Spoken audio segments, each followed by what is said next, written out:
देखो हम लोग शुरू कर रहे हैं आज वास्तविक संख्या का, ठीक है ना, क्वेश्चन बैंक सीरीज। इसमें जो भी क्वेश्चंस है ना वो किसका है, क्वेश्चन बैंक का है, यानी प्रीवियस ईयर्स का। एग्जाम टाइम में प्रीवियस ईयर बहुत मायने रखता है अपने आप में, ठीक है। अगर आप प्रीवियस ईयर लगातार क्वेश्चन लगाते हैं, इससे आपको पैटर्न पता चलता है कि एग्जाम में कैसा क्वेश्चन पूछ रहा है, ठीक है ना। और उसी तरह का क्वेश्चन को आप लगातार प्रैक्टिस करिएगा, बुझे।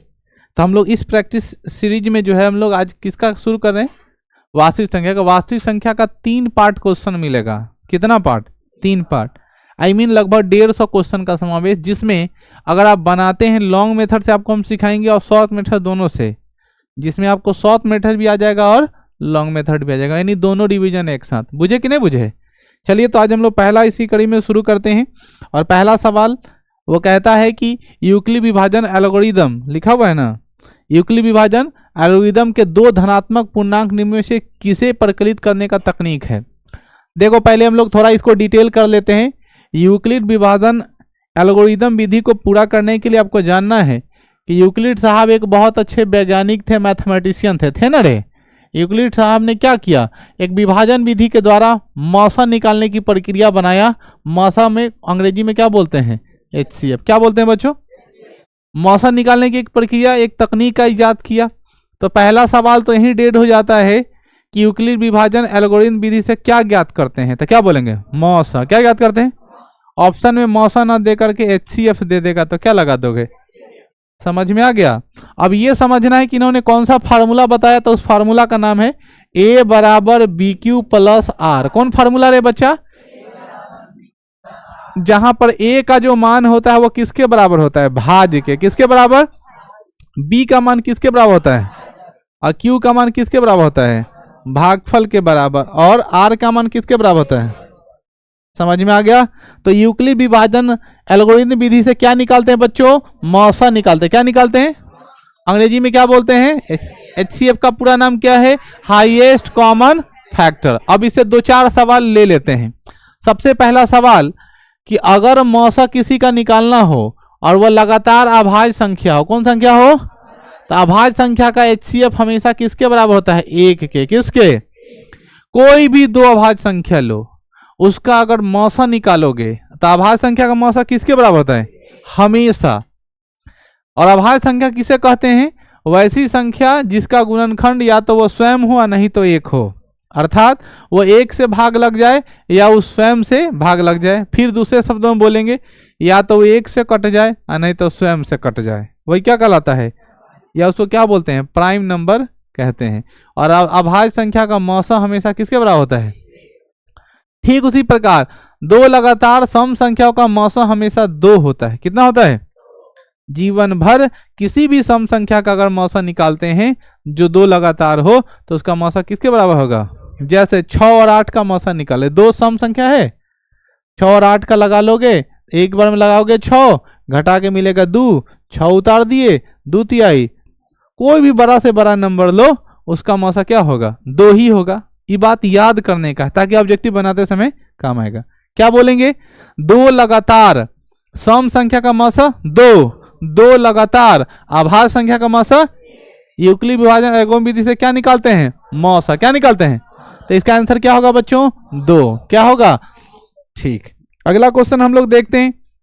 अगला क्वेश्चन कहता है कि 40 और 60 का मौसा क्या है। क्वेश्चन क्या बोला हुआ, 45 और 60 का। क्वेश्चन ही ना कह रहा है कि 45 और 60 का मौसा क्या है।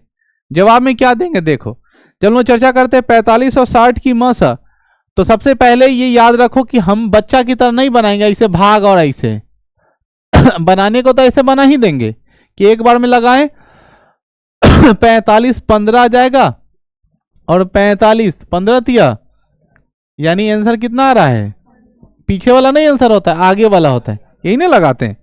तो ऐसा तो हम लोग कर देंगे, लेकिन हमको वो नहीं करना है। तो हम लोग क्या करेंगे, तो देखो ऐसी स्थिति में हम लोग क्या करते हैं, सो समझने वाली बात। ऐसी स्थिति में क्या करते हैं कि नीचे दिए गए जो भी संख्या हो, तो नहीं दे रहा है यहां पर, ऐसा नहीं समझ तो टिक लगा हुआ है सही आंसर है आप लोग ध्यान से देखो, जो भी मौसा का चर्चा करेगा, मौसा का डिफिनीशन होता है दिए हुए संख्या को जो पूर्णतः काट दे, सुनाई दे रहा है, दिए हुए संख्या को जो पूर्णतः क्या करता है उसे हम लोग मसा कहते हैं। सुनाई दिया, दिए हुए संख्या को जो पूर्णतः काट देता है उसे क्या कहते हैं। जैसे देखो 45 से भाग देने जाएंगे किस में, 45 में, तो कट जाएगा, लेकिन 45 से 60 कटेगा नहीं कटेगा, इसलिए ये आंसर नहीं हुआ। 3 से भाग देंगे इसमें कट जाएगा और इसमें भी कट जाएगा, लेकिन यहां पर एक लफड़ा है कि काटे तो सही लेकिन बड़ी संख्या होनी चाहिए। कौन संख्या होनी चाहिए, तो एक तो ये हो गया काट रहा है, तो उसको हम अपने दिमाग में मार्क कर लिए कि चलो एक काट रहा है, ठीक है।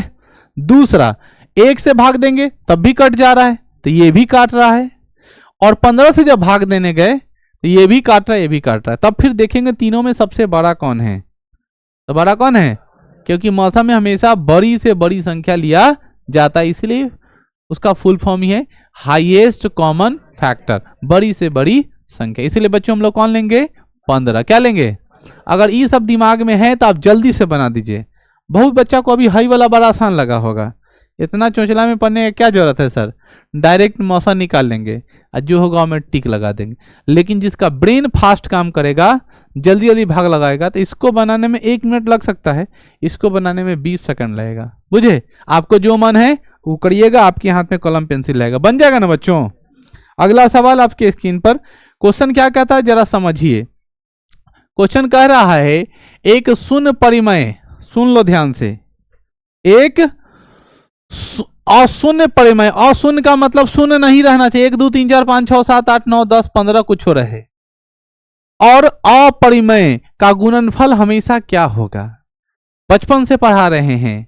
सबसे पहले हम लोग समझे परिमेय संख्या क्या होता है, कौन संख्या बता रहे, वैसी कोई भी संख्या जिसे p/q के रूप में लिखा जा सके, जहां निचलका 0 के बराबर नहीं होना चाहिए, उसे क्या कहें, परिमेय संख्या।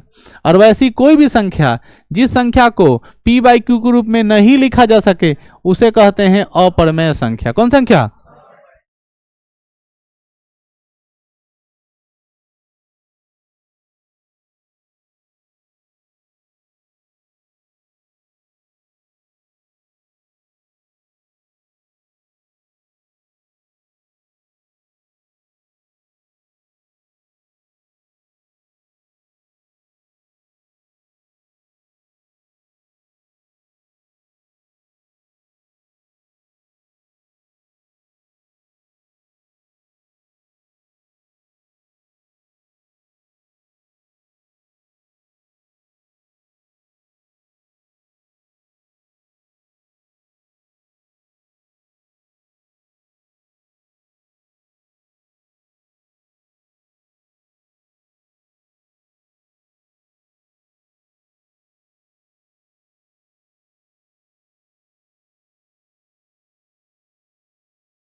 आपको उसमें एकदम नहीं उलझना है।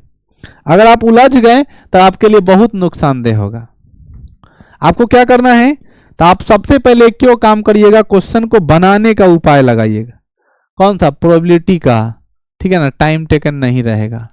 प्रमेय प्रमेय वाला क्वेश्चन बना लीजिएगा, सांख्यिकी का क्वेश्चन बना लीजिएगा, वैसा वैसा क्वेश्चन बनेगा जिसको बनाने में आपको टाइम न लगे। और बाद 2-4-10 क्वेश्चन तक कोनो मजता है तो उतने टाइम टेकन है तो उसको बनाने की कोशिश करिएगा, ठीक है ना। ऐसा नहीं कि क्यों क्वेश्चन में पगला जाइए, जैसे ही पगलाया हुआ है और हम लोग इस पर रुके हुए हैं, बेकाम का चर्चा भी कर रहे हैं।